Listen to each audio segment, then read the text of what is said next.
ഈ ദിവസം തന്നെ ഈ അനുസ്മരണവും അവാർഡ് ദാനവും നിർവഹിക്കുവാൻ ഇടയായത് ഒരു വലിയ നിമിത്തമായി ഞാൻ കരുതുന്നു.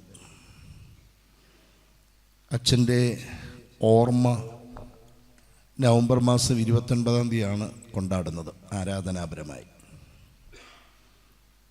എന്നാൽ ഇങ്ങനെയൊരു പ്രഭാഷണവും അവാർഡ് ദാനവും 30-ാം തീയതി വന്നതുകൊണ്ടും അത് ഞായറാഴ്ച ആയതുകൊണ്ടും അത് അച്ഛൻ ഏറ്റവും പ്രിയപ്പെട്ട ദൈവമാതാവിൻ്റെ സാഹസികമായ യാത്രയുടെ ദിനമായതുകൊണ്ടും അത് യാദൃശ്ചികമായി എന്ന് ഞാൻ കരുതുന്നില്ല.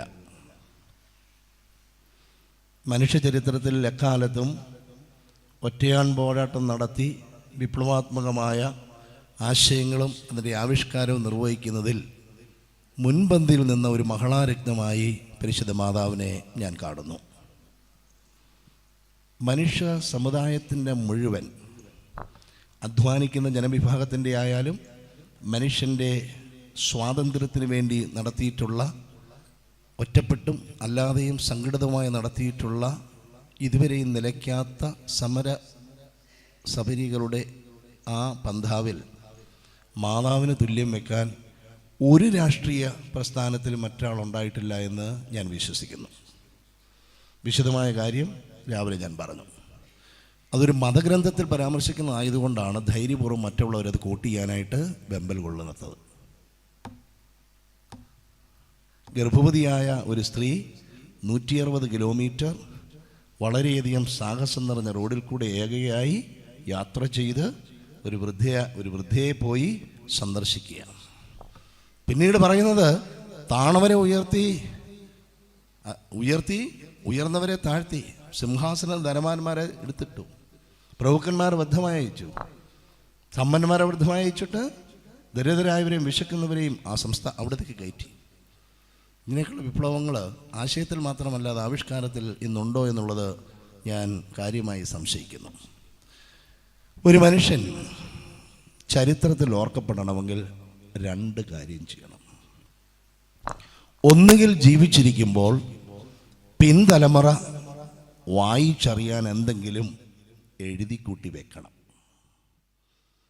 അപ്പോൾ അക്ഷരങ്ങളുടെ ലോകത്തിലൂടെ പിൻതലമുറ അതറിയും.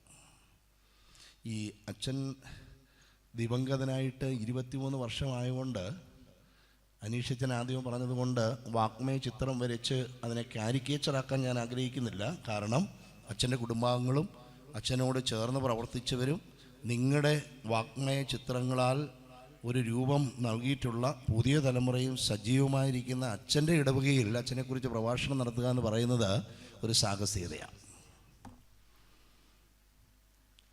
അല്ലെങ്കിൽ ഒരു മനുഷ്യൻ മറ്റുള്ളവരാൽ എഴുതപ്പെടേണ്ടതിന് എന്തെങ്കിലും ചെയ്തു വെച്ചിട്ട് പോകണം. ഒരർത്ഥത്തിൽ അച്ഛനിത് 2ഉം ചെയ്തിട്ടുള്ളത്. ഇന്ന് ഞാൻ ആ കബറിടത്തിലെ എപ്പിറ്റത്ത് നോക്കുകയായിരുന്നു. അച്ഛൻ്റെ കൈപ്പടയിലാണ് എഴുതിയിരിക്കുന്നത്.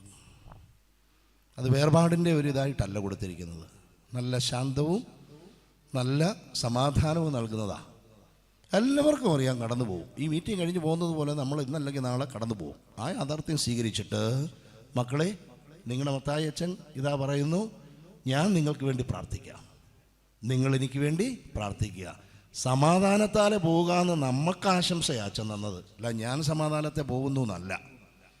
ഷെയൽ ബസ് ലോമോ എന്നും സെയിൽ ബസ് ലോമോ എന്നും ഒരുപോലെ ഉൾക്കൊണ്ടുകൊണ്ട് അച്ഛൻ വളരെ ഒരു അനിതര സാധാരണമായ രീതിയിൽ അച്ഛൻ്റെ ഹൃദയ തുടിപ്പ് അനശ്വരമാക്കുവാൻ ആ ചരിത്രത്തിൽ അത് കോറിയിട്ടിരിക്കുക.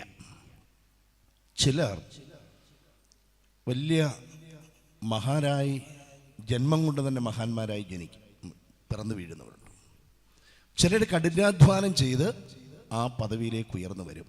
സാവകാശം, അനസ്യൂതം, നിരന്തരം കഠിനാധ്വാനത്തിലൂടെ സ്ഥിരോത്സാഹത്തോടുകൂടി മറ്റുള്ളവരുടെ സഹകരണത്തോടുകൂടി ഉയർന്നുയർന്ന് അങ്ങ് സോപാനത്തിലെത്തും. അച്ഛനെക്കുറിച്ച് ഒരു വിശദമായ പ്രഭാഷണം നടത്തുന്നതിൻ്റെ സമയം പോകുന്ന എന്നുള്ളത് കൊണ്ട് മാത്രം ഞാനതിന് മുതിരുന്നില്ല.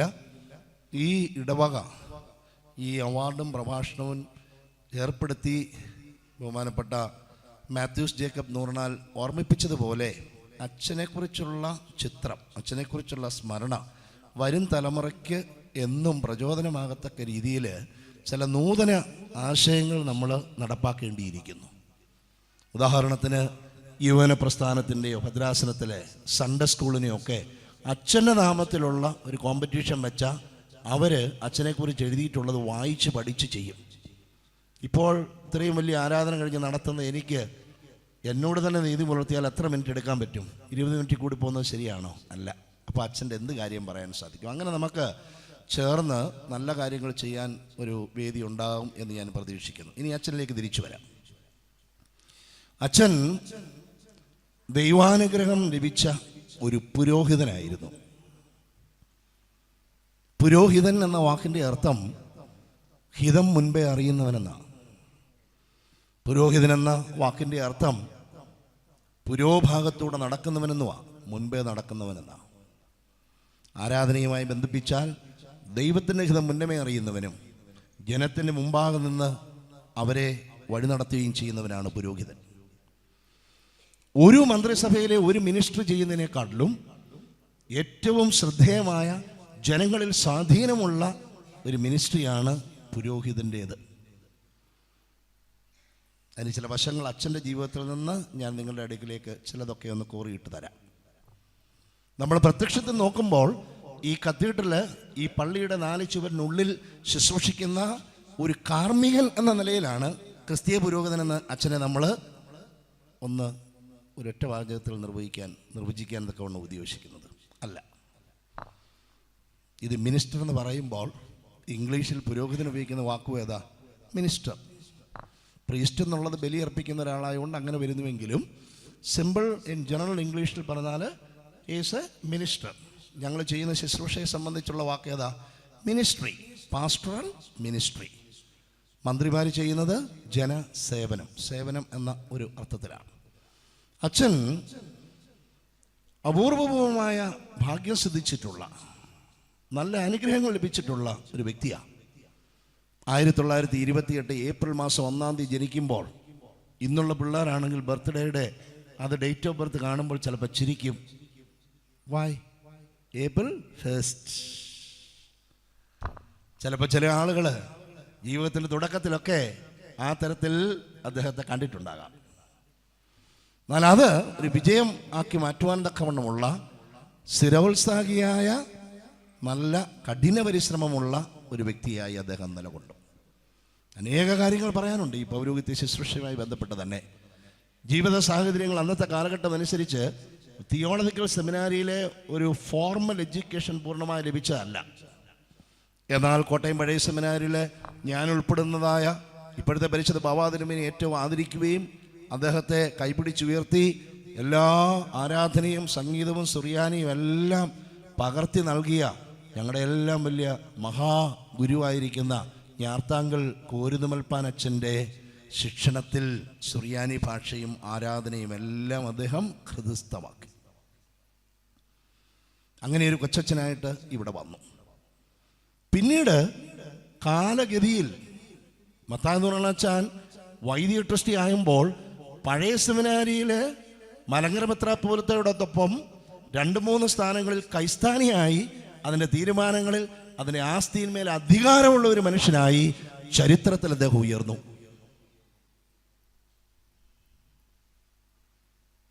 അദ്ദേഹം ഒരു കോളേജിലെ ഗ്രാജുവേറ്റ് അല്ലാത്ത അദ്ദേഹം പോസ്റ്റ് ഗ്രാജുവേഷൻ ഡോക്ടറൽ ഗവേഷണ കാര്യങ്ങൾ കൂടെ നടക്കാൻ കഴിയുന്ന ഒരു കോളേജിൻ്റെ സ്ഥാപകനായി. കാലിക്കറ്റ് യൂണിവേഴ്സിറ്റിയിലെ സെനറ്റ് മെമ്പറായി. വിദ്യാഭ്യാസ മേഖലയുടെ കാര്യം പറയുന്നത്. അനീഷച്ചൻ ഒന്ന് ഓർമ്മിപ്പിച്ചതുപോലെ അദ്ദേഹം ഒരു പുരോഹിതനായി എന്നതുകൊണ്ട് മാത്രമാണ്. അന്നത്തെ കാലത്ത് ഭരണകർത്താക്കൾക്ക് ഇല്ലാത്തതായ ഒരു ഇൻഫ്ലുവൻസ്, അതിരിന് അപ്പുറത്തേക്ക് പ്രവേശിക്കാൻ കഴിയുന്ന, അതിരുകൾക്ക് അതിർത്തിക്ക് അപ്പുറത്തേക്ക് കടന്നു കഴിയാൻ കഴിയുന്ന കൈനീട്ടുന്ന ഒരു ഇൻഫ്ലുവൻസ് അദ്ദേഹത്തിൻ്റെ വ്യക്തിത്വത്തിലുണ്ടായിരുന്നു. ആകാരത്തിൽ അധികം പൊക്കമില്ലെങ്കിലും പൊക്കമില്ല എന്നുള്ള പൊക്കത്തിൽ അദ്ദേഹം ധാരാളം കാര്യങ്ങൾ പുരോഹിതൻ എന്ന നിലയിൽ ചെയ്തു. ഇപ്പോഴീ ഭദ്രാസനത്തിലൊക്കെയുള്ള ശാന്തതയും സമാധാനവും ഒന്നും അന്നില്ല. മൂവാറ്റുപുഴ മണ്ണിൽ ജനിച്ചു വളർന്നുകൊണ്ട് അതിന് ബാലപാഠങ്ങൾ പഠിപ്പിക്കാതെ തന്നെ അവിടുന്ന് കണ്ടും കേട്ടും ജീവിതത്തിൽ സ്വായത്തമാക്കിയ ആ ഒരു ഊർജത്തോടു കൂടി ഇവിടെ വന്നതുകൊണ്ട് ഈ ഭദ്രാസനം ഇങ്ങനെയായി രൂപീകരിക്കുന്നത് 1985 ആണല്ലോ, 83. അതിനു മുമ്പ് മലബാർ ഭദ്രാസനത്തിൻ്റെ ഭാഗമായിരിക്കുമ്പോൾ കാട്ടിലും മേട്ടിലും കുന്നിലും മലയിലും ആട്ടാറുകളിലും അരുവികളിലും എല്ലാം പ്രായത്തെ അതിജീവിക്കുന്നതായ ആ ചുറുചുറുക്കോട് കൂടിയുള്ള അദ്ദേഹത്തിൻ്റെ പ്രവർത്തനം മൂലം അനേക വ്യക്തികളെ നേടാനും അവരുടെ കുടുംബങ്ങളെ നേടാനും ഇതുപോലെ മനോഹരമായ ഒരു സൗധം പണിഞ്ഞ് നിങ്ങളെ എല്ലാവരെയും ഒരു കുടക്കീഴിൽ ചേർത്ത് നിർത്തി ഒരു ഇടവക ഇത് വിപുലപ്പെടുത്തി കൊണ്ടുവരുവാനതൊക്കെ സാധിച്ചു. ഏറ്റവും വിദ്യാഭ്യാസമുള്ളവരും സമ്പന്നരും അതേപോലെ തന്നെ ദരിദ്രരും അധ്വാനികളും വിദ്യാഭ്യാസത്തിൽ താഴ്ന്ന നിലയുള്ളവരുമായ 100 കണക്കിന് കുടുംബങ്ങൾ ചേർന്നതാണ് ഈ ആലയം. അവരെ എല്ലാവരെയും ഒരേപോലെ കാണുവാൻ കഴിയുന്ന ഒരു വലിയ പുരോഹിതനായിരുന്നു. ഓരോ ആടുകളുടെയും മണമറിയുന്നതായ ഇടയൻ. ഇടയൻ്റെ പ്രത്യേകത, ഇടയൻ എപ്പോഴും ആടുകളോടുകൂടി ആയിരിക്കുന്നത് കൊണ്ട് നമുക്കറിയാം, പശുവിനെ വളർത്തുന്നവരുടെ പശുവിൻ്റെയും ചാണകത്തിൻ്റെയും ആ തൊഴുത്തിൻ്റെയും ഒക്കെ ഒരു ചെറിയ അംശം നമ്മുടെ ജീവിതത്തിൽ, നമ്മുടെ ശരീരത്തിൽ വന്നുകൂടും. ഏത് സോപ്പിട്ട് കഴിയാലും ഏത് പെർഫ്യൂംസ് നമ്മൾ ഉപയോഗിച്ചാലും അതിനകത്തൊരു ചെറിയ സ്റ്റിൻറ്റ് ബാക്കി നിൽക്കും. ബലിയർപ്പിച്ച് ദൈവത്തോട് പ്രാർത്ഥിച്ചു ആ പ്രാർത്ഥനയിൽ നിന്ന് ഊർജ്ജം ഉൾക്കൊണ്ട് for God nothing is impossible. ദൈവമാതാവ് പറഞ്ഞ വാക്കും. ദൈവമാതാവിനോട് ദൂതൻ പറയുകയാണ്, ദൈവത്തിനൊരു കാര്യവും അസാധ്യമല്ല.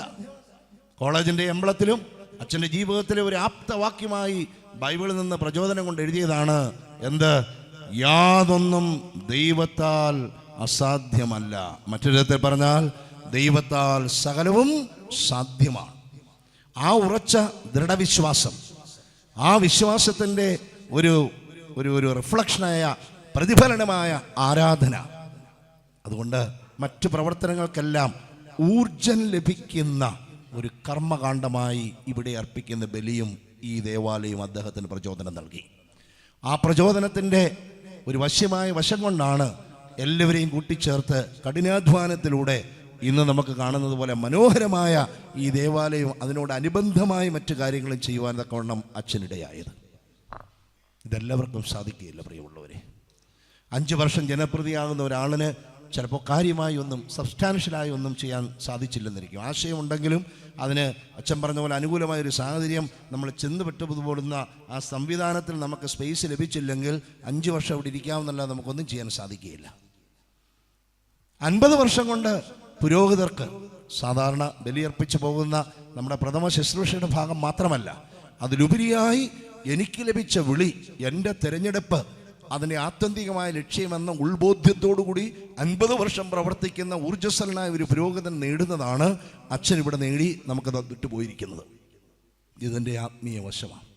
മലങ്കര സഭയിലെ അനേക പുണ്യ പിതാക്കന്മാരോട് ചേർന്ന് പ്രവർത്തിക്കാൻ തക്കവണ്ണം അദ്ദേഹത്തിന് ഇടയായി.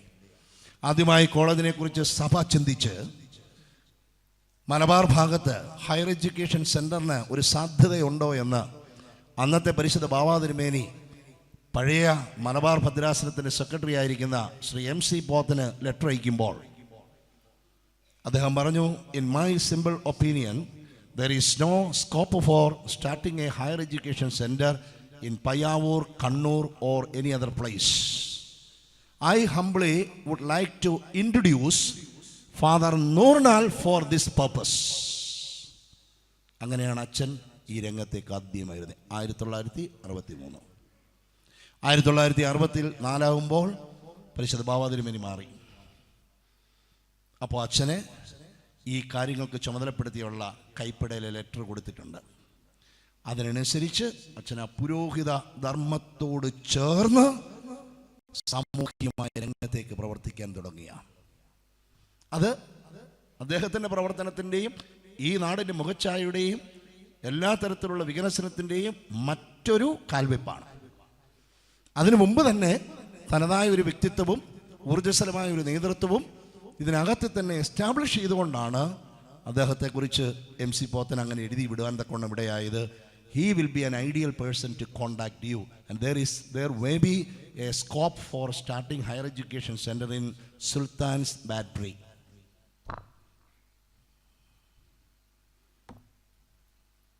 പുരോഹിതനായി പ്രാർത്ഥനാൻ മന്ത്രങ്ങളാൽ ബലിയർപ്പണത്താൽ ആത്മപ്രചോദനായി നേടുന്ന ആ ദിവ്യമായ അനുഗ്രഹം സമൂഹത്തിൽ ചാലകശക്തിയായി മാറുന്ന വ്യക്തിത്വമായി അദ്ദേഹം പരിണമിച്ചു. അതാണ് രണ്ടാമത്തേത്. അദ്ദേഹം പുരോഹിതനാവുകയും ഒരു സാമൂഹിക പുരോഗതിക്ക് വേണ്ടി നിലകൊള്ളുകയും ചെയ്ത അസാധാരണമായ വ്യക്തിത്വമാണ്. അതാണ് അദ്ദേഹത്തിൻ്റെ രണ്ടാമത്തെ വശം. എനിക്ക് വളരെ സന്തോഷം തോന്നിയത് രണ്ട് കാര്യം കൊണ്ടാണ്. ശ്രീ രാജൻ തോമസ് അദ്ദേഹത്തിൻ്റെ പ്രൊഫൈൽ ഇവിടെ പരിചയപ്പെടുത്തുമ്പോൾ ശ്രീ കെ കൃഷ്ണൻകുട്ടി അവറുകൾ മിനിസ്റ്റർ എന്നോട് മന്ത്രിക്കുകയായിരുന്നു, എനിക്ക് ഏറ്റവും കൂടുതൽ ഇഷ്ടവും എൻ്റെ ഹൃദയത്തുടിപ്പും കർഷകരോടാണ്, കാർഷിക മേഖലയോടാണ്. ഇത് പുസ്തകങ്ങളിൽ നിന്ന് വായിച്ചുള്ള അറിവല്ല. ഇപ്പോഴദ്ദേഹത്തിന് ഈ 81 വയസ്സായി എങ്കിലും ചെറുപ്പകാലത്ത് മണ്ണിനോട്, കാലാവസ്ഥയോട് ഡയറക്റ്റാണ്. അഗ്രികൾച്ചർ യൂണിവേഴ്സിറ്റിയിൽ നിന്ന് കോളേജിൽ നിന്ന് പഠിച്ചതല്ല, സ്വന്തം ജീവിതത്തിൽ നിന്ന് ആ തൊടിയിൽ നിന്ന് പഠിച്ചതായ ആ പാഠങ്ങൾ.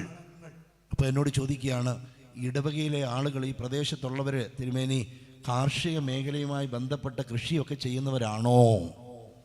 എങ്ങനെയുണ്ട് അവരുടെ ഇപ്പോഴത്തെ അവസ്ഥ? അപ്പം മിനിസ്റ്റർ കേൾക്കാനൊന്നേ പറ്റത്തുള്ളൂ, ഒന്നും ചെയ്യാൻ പറ്റത്തില്ല. എങ്കിലും ഞാൻ പറഞ്ഞു, നമ്മൾ കൃഷി ചെയ്താൽ മതി, ആദായം എടുക്കാൻ നമ്മൾ പോകണ്ട. ഇവർക്കൊക്കെ ഇവിടെ ചാനലിലും ഞാനും ഒക്കെ അലേർട്ടാകുന്നത് മനുഷ്യനെ വല്ലതും പിടിച്ചുകൊണ്ട് പോകുന്ന പുലി, കടുവ, അവരൊക്കെ വരുമ്പോഴാണ്. ഒരു വല്ലപ്പോഴേ വരത്തുള്ളൂ. എന്നാൽ നമ്മുടെ തൊടിയിൽ നമ്മൾ വിളിക്കാതെ തന്നെ നമ്മുടെ വീട്ടിൽ, നമ്മുടെ അകത്തെ കതവിൻ്റെ ഇവിടെ വന്ന് ആളുണ്ടോ എന്ന് നോക്കുന്ന ആളുകൾ കുരങ്ങ്, മയില്, പിന്നെ കൂട്ടത്തോടെ റാസയായി വരുന്ന പന്നിക്കൂട്ടങ്ങൾ. ആർക്കും ഒന്നും ചെയ്യാൻ സാധിക്കത്തില്ലെന്ന് ഞാൻ പറയുകയാണ്. അന്വേഷിച്ചു. പക്ഷേ അദ്ദേഹം അതെന്താ, ഹൃദയത്തിൽ ആ കൃഷിയോട്, മണ്ണിനോടുള്ള ഒരിത്. അങ്ങനെ വെച്ച് നോക്കുമ്പോൾ മത്തായി നൂറനാച്ചൻ ഇന്ന് സന്തോഷിക്കുന്നുണ്ട്. താൻ പ്രവർത്തിച്ചതുപോലെ കാർഷിക മേഖലയിലും കർഷകരുടെ ഉന്നതിക്ക് വേണ്ടിയും സഹകരണ മേഖലയിലും മറ്റ് വിവിധ മേഖലകളിലും നിസ്തലമായ സേവനം തന്നതാണ്. അദ്ദേഹത്തിൻ്റെ പാർട്ടി പ്രവേശനം നടത്തിയിടത്തല്ല അദ്ദേഹം നിൽക്കുന്നത്. അതിൻ്റെ അർത്ഥം വിപ്ലവാത്മകമായ, പരിവർത്തനോന്മുഖമായ, വികസനോന്മുഖമായ ആവേശം അലയടിക്കുന്നതുകൊണ്ടാണ് മാറി മാറി പോകേണ്ടി വരുന്നത്. അച്ഛനും അങ്ങനെ ധാരാളം ചുവടുകൾ മാറ്റി മറിച്ചും ഒക്കെ ചെയ്തു. കോളേജ് സ്ഥാപിക്കുന്നതിന് ഇവിടുത്തെ ജന്മിമാരോടും പ്രഭുക്കന്മാരോടും അച്ഛൻ വാതിൽ മുട്ടിയിട്ടുണ്ട്. അവരച്ഛനെ ആട്ടിപ്പുറത്താക്കിയിട്ടുണ്ട്. അച്ഛൻ്റെ കുടുംബാംഗങ്ങളും കുടുംബാംഗങ്ങളെ അല്ല, രക്തബന്ധമില്ലാത്തവരായി വളരെ പ്രായമുള്ളവരായ മുതിർന്ന തലമുറ അച്ഛനെ ദൈവതുല്യരായി കരുതുന്നവരിവിടെയുണ്ട്. അവർക്ക് പക്ഷേ അറിയായിരിക്കും. കാരണം അച്ഛനൊരു ടീം വർക്കാണെങ്കിലും ചില സുപ്രധാനമായ സ്ഥലങ്ങളിൽ അച്ഛൻ തന്നെ പോവുകയുള്ളൂ. എനിക്ക് അച്ഛനെ നല്ല പരിചയമുണ്ട്. അന്നൊന്നും ഇങ്ങോട്ട് വരുമെന്നോ ഈ രൂപത്തിലൊന്നും വരുമെന്നോ അല്ലെങ്കിലും സെമിനാരിയിൽ ഒരു വിദ്യാർത്ഥിയായിരിക്കുന്ന ഞാൻ മാനേജിംഗ് കമ്മിറ്റിക്ക് വരുന്ന ഓരോ ആളുകളെയും, അവിടെ വരുന്ന ഓരോ ആൾക്കാരുടെയും ചലനങ്ങൾ വരെ ശ്രദ്ധിക്കുന്ന ഒരു വിദ്യാർത്ഥിയായിരുന്നു അന്നേ ഞാൻ. അച്ഛൻ വികാരിയായിരിക്കുന്ന സമയത്ത് ഞാൻ ഈ പള്ളിയിൽ വന്നിട്ടുണ്ട്. ആരാധനയ്ക്കെല്ലാം ഇടയ്ക്ക് വന്നു പോയിട്ടുണ്ട്. വന്നിനായ PM തോമസ് അച്ഛൻ്റെ കൂടെ അച്ഛൻ്റെ ഭവനം സന്ദർശിച്ചിട്ടുണ്ട്. കാപ്പുടിച്ച് പോയിട്ടുണ്ട്. കൊച്ചമ്മയും അച്ഛനുമാണ് അന്ന് വീട്ടിലുള്ളത്. പിന്നീട് വീണ്ടും ഞാൻ വരുമ്പോൾ ക്ലെമ്മീസ് തിരുമേനി അരമന പണിയുന്നതിന് മുമ്പ് ഇവിടെ താമസിക്കുമ്പോൾ തിരുമേനി ഇവിടെ വന്ന് കണ്ടിട്ട് പോയിട്ടുണ്ട്. ഒരു യുവാവായി അച്ഛൻ ഒറ്റയ്ക്ക് യാത്ര ചെയ്തു പോയ ആളാണ്. കൂടെ അധികം ആളുകളുള്ളവർ മഹാന്മാരാകുകയില്ല. വിദ്യാഭ്യാസമായി ഞാൻ പറയുന്നത് പോലെ ജിയുടെ വിലയൊക്കെ നമ്മൾ 9.8 മീറ്റർ പെർ സെക്കൻഡ് സ്ക്വയർഡ് എന്നുള്ളതും A+B² എന്നൊക്കെ ഉള്ളത് നമ്മൾ ഇന്ന് ഡിറൈവ് ചെയ്ത് കുട്ടികളെ കാണിക്കുമല്ലേ. അതിനകത്തിൽ വലിയ മഹത്വമൊന്നുമില്ല. മഹാൻ ആരാ? ആദ്യമായി E=mc² എന്ന് കണ്ടുപിടിച്ചവനാ മഹാൻ. നമ്മൾ മറ്റേ സിലബസിൻ്റെ ഭാഗമായിട്ട് അച്ഛനൊക്കെ ഇങ്ങനെ പഠിപ്പിച്ചു പോകുന്ന അതിനകത്ത് മഹത്വമില്ല. മറ്റുള്ളവർ പണിഞ്ഞ അടിസ്ഥാനത്തിൽ പണിയുന്ന ഒരു സ്വഭാവം പൗലോസ്ലീഹായ്ക്കില്ലായിരുന്നു. അതുപോലെ മറ്റുള്ളവർ എത്തിപ്പെടാത്ത മേഖലകളെ കണ്ടെത്തി ഈ നാടിൻ്റെ സമഗ്രമായ പുരോഗതിക്ക് എങ്ങനെ മൂവാറ്റുപുഴയിൽ നിന്ന് ഒരു കുടിയേറ്റക്കാരനായിട്ട് തന്നെ ഇവിടെ വന്ന ഒരച്ഛൻ ഇതിനപ്പുറത്തൊരു ലോകമുണ്ടെന്നും അത് വിദ്യാഭ്യാസവുമായി ബന്ധപ്പെട്ടും അത് കോർപ്പറേഷനുമായി ബന്ധപ്പെട്ടും ഏത് മേഖലയിലും അദ്ദേഹത്തിൻ്റെ വിദ്യാഭ്യാസ യോഗ്യതയ്ക്കനുസരിച്ചില്ല അനുഭവത്തിൽ നിന്ന് ലഭിച്ച പാഠങ്ങൾ ഉൾക്കൊണ്ടുകൊണ്ട് അനേക ഡയറക്ടർ ബോർഡിലെ ഒരു അംഗമായി അദ്ദേഹം ഉണ്ട്. ഇന്ത്യയിലെ തന്നെ സൗത്ത് ഇന്ത്യയിൽ തന്നെ ആദ്യമായി തിരഞ്ഞെടുക്കപ്പെട്ട് പോയിട്ടുള്ള കോപ്പറേറ്റീവ് മേഖലയിലെ ഇന്ത്യൻ കോപ്പറേറ്റീവ് സൊസൈറ്റിയിലെ അതുപോലെയുള്ള ബോർഡിലെ ഗവൺമെൻറ് ബോർഡിലെ അംഗമായിരുന്നു അദ്ദേഹം. ഞാനിതൊക്കെ കൊച്ചിലെ പത്രത്തിൽ വരുന്നത് കട്ട് ചെയ്ത് വായിച്ചറിഞ്ഞ അറിവുകളിൽ നിന്നാണ് ഈ പറയുന്നത്. ഇവിടെ വന്നിപ്പോൾ ഒന്നും പഠിച്ചതല്ല.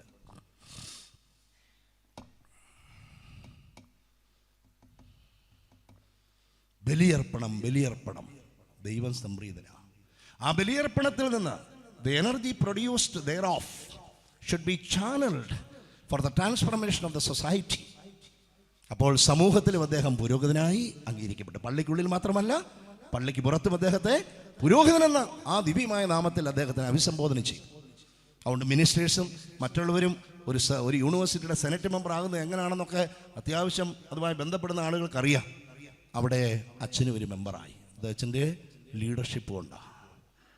അങ്ങനെ ദൈവാശ്രയത്തോടുകൂടി ദൈവജനത്തെ വഴി നടത്തിയും സമൂഹത്തിൻ്റെ ചലനങ്ങൾ കണ്ട് ആവശ്യങ്ങൾ കണ്ട് മുന്നോട്ട് പോകാനിടയായി.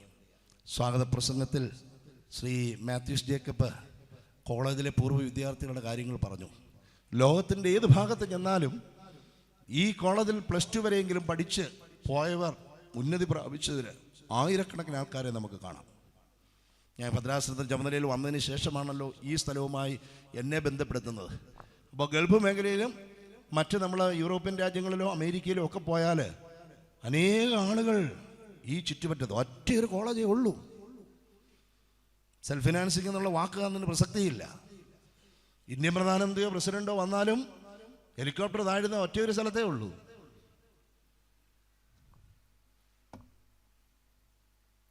അങ്ങനെ അത്രമാത്രം ദീർഘവീക്ഷണത്തോടു കൂടി പ്രവർത്തിച്ചു. ഈ വിദ്യയുടെ വെളിച്ചമാർജിച്ച് കാർഷിക മേഖലയിൽ നിന്ന് ഓരോ കുടുംബത്തിലെ അംഗങ്ങൾ അവര് മുണ്ട് മുറുക്കി ഉടുത്ത് മൂത്ത മകൻ ചെയ്യേണ്ട അധ്വാനം, കായിക ജോലി, ഇഞ്ചി കൃഷി, കാപ്പി പറിച്ച് ഉണക്കുന്നത്, കുരുമുളക് പറിക്കുന്നത്, പശുവിനെ പരിപാലിക്കുന്നത്, നീ സ്കൂളിൽ പോയി അക്ഷരം പഠിച്ച് വീടിനെ രക്ഷിക്കാൻ പോകുമെന്ന് എന്ന് പറഞ്ഞ് മറ്റ് കുടുംബാംഗങ്ങളോ സഹോദരങ്ങൾ ആരെങ്കിലും സഹോദരിമാരോ മാതാപിതാക്കളോ വല്യപ്പച്ചന്മാരോ ഒക്കെ അധികമായി കഠിനാധ്വാനം ചെയ്യുമ്പോൾ വിദ്യയുടെ വെളിച്ചം ഈ മലമുകളിൽ പ്രദാനം ചെയ്യുവാൻ അച്ഛൻ കാരണക്കാരനായി തീർന്നു. അച്ഛന് തുല്യനായ ഒരു വ്യക്തി അടുത്ത കാലത്തങ്ങ് ഉണ്ടായിട്ടില്ല.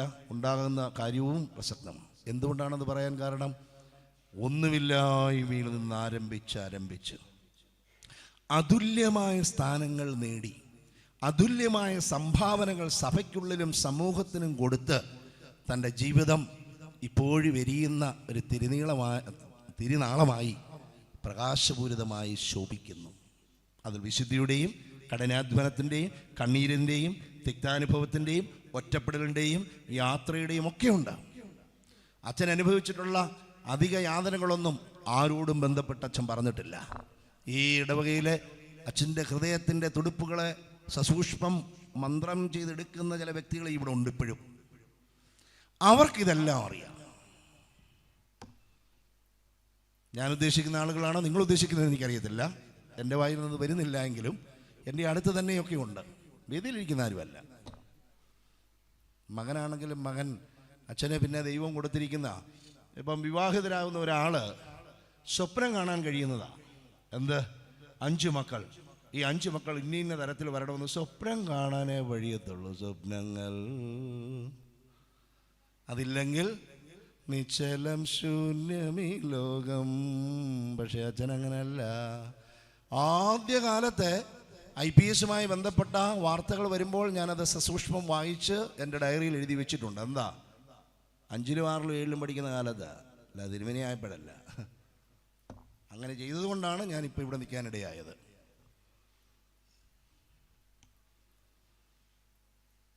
അവരുടെ സർവീസിന് പരിധിയുണ്ട്. ഡോക്ടറിൻ്റെ സർവീസിന് പരിധിയില്ല. അദ്ദേഹം പ്രൈവറ്റ് മേഖലയിൽ ഏകനായി ജൈത്രയാത്ര ചെയ്യുന്ന വ്യക്തിയാണ്. അദ്ദേഹം നിശ്ചയിക്കുന്ന ദിവസത്താണ് അദ്ദേഹത്തിൻ്റെ റിട്ടയർമെൻറ്റ്. ആ 5 മക്കളിൽ എല്ലാവരും വിദ്യാസമ്പന്നരായി തീർന്നു. എല്ലാവരും നിങ്ങൾക്കറിയാം. ഞാനും അവരുടെ ചിലരൊക്കെയായിട്ട് ചേർന്ന് പ്രവർത്തിക്കുന്ന അവസരം എനിക്ക് ദൈവം തന്നു. ഡോക്ടർ ഐസക് നൂർലാലിനെ 3 വർഷത്തിന് മുമ്പ് ഞാൻ അച്ഛൻ്റെ ഓർമ്മയ്ക്കുള്ള കുർബാനയ്ക്ക് വന്നപ്പോൾ ആദ്യമായിട്ട് പരിചയപ്പെട്ടു. പിന്നെ അദ്ദേഹത്തിൻ്റെ ആസ്ഥാനത്ത് പോയിട്ടുണ്ട്. ഇടയ്ക്കൊക്കെ അദ്ദേഹം വലിയ കാര്യങ്ങൾ ചെയ്യുന്നതിനെക്കുറിച്ച് ചില കാര്യങ്ങൾ വരുമ്പോൾ അതിൻ്റെ ചെറിയ ന്യൂസുകളോ കാര്യങ്ങളോ മെസ്സേജോ ഒക്കെ അയക്കുന്ന ഒരു രീതിയുണ്ട്. അപ്പം അപ്രീസിയേഷൻ കൊടുക്കും. അദ്ദേഹത്തിൻ്റെ ജീവിതത്തിൻ്റെ ഉയർച്ചയ്ക്കും അദ്ദേഹത്തിൻ്റെ കുടുംബത്തിൻ്റെ അനുഗ്രഹത്തിനും അദ്ദേഹം തൊടുന്നത് ഒരു വിശ്വമാനവനായി വളരുവാൻ, ഒരു മലയാളി അപൂർവമായി എത്തുന്ന ഒരു വേദിയായി ലംഘിക്കാൻ, ഒരു ഭാരതീയൻ എത്തുന്ന അപൂർവ വേദിയിൽ എത്താൻ കാരണം മറ്റൊന്നുമല്ല. അതെല്ലാ തലമുറയിലുള്ളവരും അറിയണം. അപ്പച്ചനും അമ്മച്ചി എന്ന് പറയാതെ അദ്ദേഹം ഒരക്ഷരം ആരോടും മിണ്ടത്തില്ല. ഗുരുത്വം എല്ലാവർക്കും അതില്ല. അതുകൊണ്ടാണ് ഇന്ന് അദ്ദേഹം ഇവിടെ ഇരിക്കുന്നത്.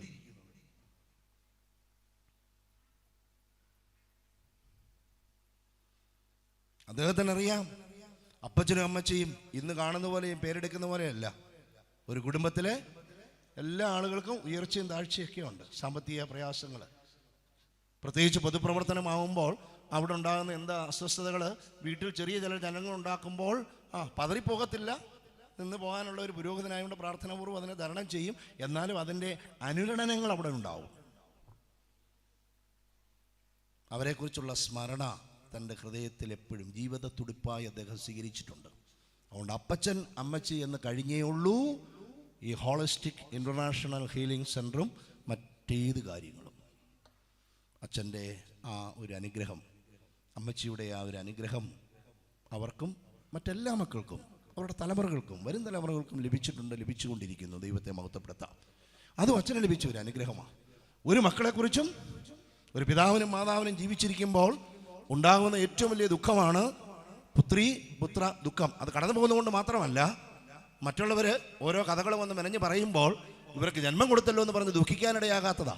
അതാ അച്ഛൻ അങ്ങനെ ഒരിക്കലും ചെയ്യേണ്ടതായി വന്നില്ല. എന്ന് മാത്രമല്ല, അത്ഭുതാവഹമായ അസൂയാവഹമായ പുരോഗതി അതിന് കൊടുത്തു. അച്ഛൻ എങ്ങനെ തൻ്റെ ജീവിതം ദൈവവിളിയുടെ മഹത്വം അനുസരിച്ച് ത്യാഗത്തോടെ ചെയ്തുവോ, സമൂഹത്തിന് വേണ്ടി വിലയിഴിക്കുവോ, അതിന് തത്തുല്യവും അതിനുപരിയായ ഒരു വലിയ അനുഗ്രഹം ദൈവം തലമുറകളായി അദ്ദേഹത്തിന് നൽകി. ഫാദർ മത്തായി എന്ന് പറഞ്ഞാൽ അനശ്വരനായ ഒരു വൈദികനായി നിലകൊള്ളും. മലങ്കര സഭയുടെ ചരിത്രം, കർത്താവിൻ്റെ വരവ് വരെയും ആ ചരിത്രത്തിൽ എന്നും മാറ്റപ്പെടാത്ത ഒരു താളിൽ അച്ഛൻ വഹിച്ച ആ അനന്യമായ ആ സ്ഥാനം വൈദിക ട്രസ്റ്റി എന്ന നിലയിൽ അങ്ങനെ നിലകൊള്ളും. അങ്ങനെ സഭയുടെ ചരിത്രത്തിലും ഒരു പ്രദേശത്തിൻ്റെ ചരിത്രത്തിലും ജനഹൃദയങ്ങളിലും നിത്യസ്മരണ നിലനിർത്താൻ കഴിയുന്ന ഒരു വലിയ മഹാമാനുഷി. അദ്ദേഹം ജന്മം കൊണ്ട് ഈ പ്രദേശത്തിൻ്റെ അല്ലെങ്കിലും ജന്മമൊഴിച്ച് ബാക്കി കർമ്മം കൊണ്ടും അന്ത്യവിശ്രമം കൊണ്ടും ഈ വയൽനാടായ വയനാടിനെ ഹൃദയത്തോട് ചേർത്തിരിക്കുന്നു. അച്ഛൻ്റെ മധുരമായ സ്മരണയ്ക്കും ത്യാഗോജ്വലമായ കർമ്മത്തിനു മുമ്പിൽ ഞാൻ എൻ്റെ ആദരാഞ്ജലികളും പ്രാർത്ഥനകളും അർപ്പിക്കുന്നു. സമാധാനത്താലെ പോയ ശ്രേഷ്ഠ ഇടയ ഞങ്ങൾക്ക് വേണ്ടിയും ഞങ്ങളുടെ വരും തലമുറയ്ക്ക് വേണ്ടിയും സമഗ്രമായ ഉന്നതിക്ക് വേണ്ടിയും പ്രാർത്ഥിക്കുക എന്ന അപേക്ഷ. ഈ അവാർഡ് അച്ഛൻ്റെ ഹൃദയത്തുടിപ്പുകളെ അറിയുന്ന അനുയോജ്യനായ ഒരു വ്യക്തിക്ക് നൽകാൻ എനിക്ക് ദൈവം അവസരം തന്നതിനെ ഓർത്ത് ഞാൻ ദൈവത്തെ സ്തുതിക്കുന്നു. ഇടവയോടുള്ള നന്ദിയും സ്നേഹവും സംഘാടകരോടുള്ള നന്ദിയും സ്നേഹവും ഞാൻ അർപ്പിക്കുന്നു. അതോടൊപ്പം തന്നെ കഴിഞ്ഞ 6 മാസമായി ബഹുമാനപ്പെട്ട അനീഷച്ചനോടും ഈ ഇടവകയുടെ ട്രസ്റ്റി സെക്രട്ടറി കമ്മിറ്റി അംഗങ്ങൾ അവരോട് ചേർന്ന് ഭരണപരമായ കാര്യങ്ങളുമായി ഉൾപ്പെടുത്തിയും സേവനപരമായി നിങ്ങളോട് ഓരോരുത്തരോടും ചേർന്ന് പ്രവർത്തിച്ച ജിനിവച്ചൻ ഇന്ന് അച്ഛൻ്റെ ഇവിടെ സാറ് പറഞ്ഞു താൽക്കാലികമായ എന്ന് പറഞ്ഞു അല്ലേ, അടുത്ത മാസം ഇങ്ങോട്ട് വിടണമെങ്കിലും ഞാൻ വിചാരിച്ച ഒരു കൽപ്പന മതി, അതാ സാറിനറിയാതാ. പക്ഷേ എല്ലാവർക്കും അറിയാവുന്നതുപോലെ വളരെ വലിയ ഒരു ദൗത്യമാണ് അച്ഛൻ ഏറ്റെടുത്ത് പോകേണ്ടതായി വരുന്നത്. അച്ഛന് സ്കൂളുമായി ബന്ധപ്പെട്ട ഒരു BEd കഴിഞ്ഞ ഒരു വ്യക്തി പഠിപ്പിച്ച് പരിചയമുള്ളതുകൊണ്ടും ആ ഇടവയുമായിട്ടും അച്ഛന് ബന്ധമുള്ളതുകൊണ്ടും എൻ്റെ അനേക തരത്തിലുള്ള മറ്റ് പ്രതീക്ഷകളും കാര്യങ്ങളുമുണ്ട്. ആ ഇടവയോട് ചേർന്ന് നല്ല പുതുമയോടെ അവരെ എല്ലാവരെയും സ്വീകരിച്ച് അവരോട് ചേർന്ന് പ്രവർത്തിച്ച് ആ നാടിന്, ആ ഇടവക ഒരു പ്രകാശഗോപുരമാവുവാൻ എല്ലാവിധമായ അനുഗ്രഹങ്ങളും അച്ഛൻ നൽകട്ടെ എന്ന് അച്ഛൻ്റെ ഒരു ഗുരുവും അച്ഛന് ഈ സ്ഥാനത്തേക്ക് ഉയർത്തുവാൻ പരിശുദ്ധാത്മാ ബലഹീനായ എന്നെ കൊണ്ട് സാധിപ്പിച്ചത് ഓർത്ത് ഞാൻ അച്ഛന് എല്ലാ നന്മകളും നേരുന്നു. എല്ലാവർക്കും നന്ദി, നമസ്കാരം, ആദരവ്. ദൈവനാമം മഹത്വപ്പെടുമാറാകട്ടെ.